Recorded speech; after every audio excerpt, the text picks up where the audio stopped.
Good dear students, कैसे हैं आप लोग। उम्मीद करता हूं आप लोग ठीक होंगे। मेरा नाम खुरैब इकबाल है।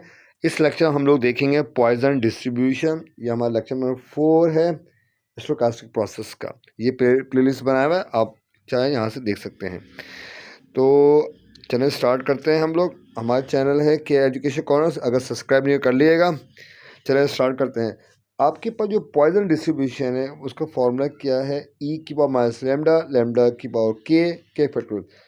अगर आपने एक्स स्मॉल एक्स लिखा तो ये के की जगह एक्स आ जाएगा। तो आमतौर पर जो फॉर्मूला है वो क्या, हम लोग लिखते हैं ई की पावर माइनस लेमडा, लेमडा की power x divide by x factorial, ऐसे लिखते हैं ना हम लोग। तो एक ही बात है, मैं यहाँ पे एक्स या मैं के लिख रहा हूँ, कोई इशू नहीं है, नो इशू। ओके, क्या है, नंबर ऑफ अकरेंस है, और लेमडा क्या है, एवरेज रेट ऑफ अकरेंस है। ये आपको पता है, ई के 12.718 होता है। अब क्वेश्चन ये है कि पॉइजन डिस्ट्रीब्यूशन या probability Poisson probability mass function ये आए कैसे, ई का मास लेमडा, लेमडा के एक्स एक्स फैक्टोरियल, या ई का मास लेमडा, लेमडा के और के फैक्टोरियल, ये आया कैसे। एक्चुअली हमें पता है बाइनोमियल में अगर N is approaches to large, यानी एन अप्रोचेस टू इन्फिनिटी हो जाए और पी अप्रोचेस क्या हो जाएगा, जीरो, यानी प्रॉपर्टी बहुत स्मॉल हो जाएगी जब नंबर ट्रायल ज़्यादा हो जाए। तो जब नंबर ट्रायल ज़्यादा हो जाएगा तो बाइनोमियल डिस्ट्रीब्यूशन नहीं यूज़ कर सकते। क्यों, मिसाल के लास्ट में लेक्चर में बताया था, अगर मैं 100C50 भी करूँ नहीं सॉल्व, आपका कैलकुलेटर आंसर नहीं दे पाएगा, ये एरर आ जाएगा। तो इसलिए इसका मतलब ये है कि हमें कुछ गड़बड़, कुछ चीज़ हमें चेंज करनी होगी कि हमारी फॉर्मूला जो बाइनोमियल है वो यूज़ हो सके।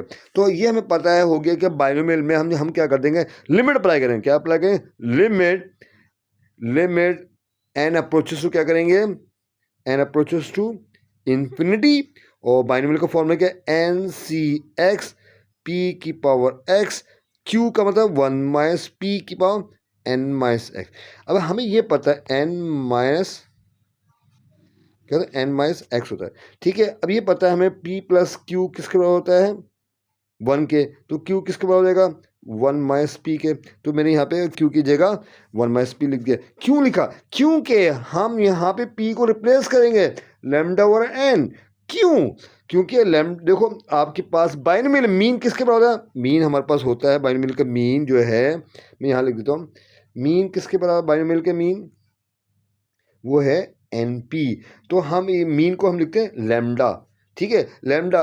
तो इसी बताओ, इसी क्वेश्चन को हम देखते हैं, N P is equal lambda, तो पी किसके हो जाएगा, लेमडा एन। अगर हम पी की जगह लेमडा एन कर दें, यहाँ पे जो मैं लिखा है limit N approaches to infinity N C X P, इस पी की जगह मैं लिख दूँ क्या, लेमडा और एन।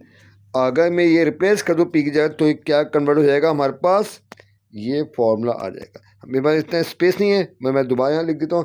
क्या करना है हमें, limit N approaches to infinity, और फॉर्मूला क्या था, ये नहीं आपके पास, एन सी एक्स, इसको वैसे ही रहने दो, एन सी एक्स। आगे क्या होगा, पी की पावर एक्स, पी की जगह लिखो लेमडा और एन की पावर एक्स, 1 माइनस पी की जगह मीन्स लेमडा एन की पावर एन माइनस एक्स। अब यहाँ पे लिमिट अप्लाई करें एन अप्रोचेस इन्फिनिटी, तो ये कन्वर्ट हो जाएगा किसके, ई की पावर माइनस लेमडा, लेमडा की पावर एक्स एक्स फैक्टोरियल। ठीक है, बात समझ रहे, या एक्स या के लिख दो, कोई इशू नहीं। ठीक है, ये भी मैंने बताया था, इसको इतना वो नहीं लो। ठीक है, ये समझ गए। तो एक फ़ायदा क्या है, कैरेक्टरिस्टिक यहाँ पे पॉइजन डिस्ट्रीब्यूशन बताओ आप। मीन जो बाइनोमियल डिस्ट्रीब्यूशन था उसका मीन किसके बराबर था, एन पी, और वेरिएंस क्या था, एन पी क्यू। यानी बाइनोमियल में मीन और वेरिएंस क्या थे, डिफरेंट थे।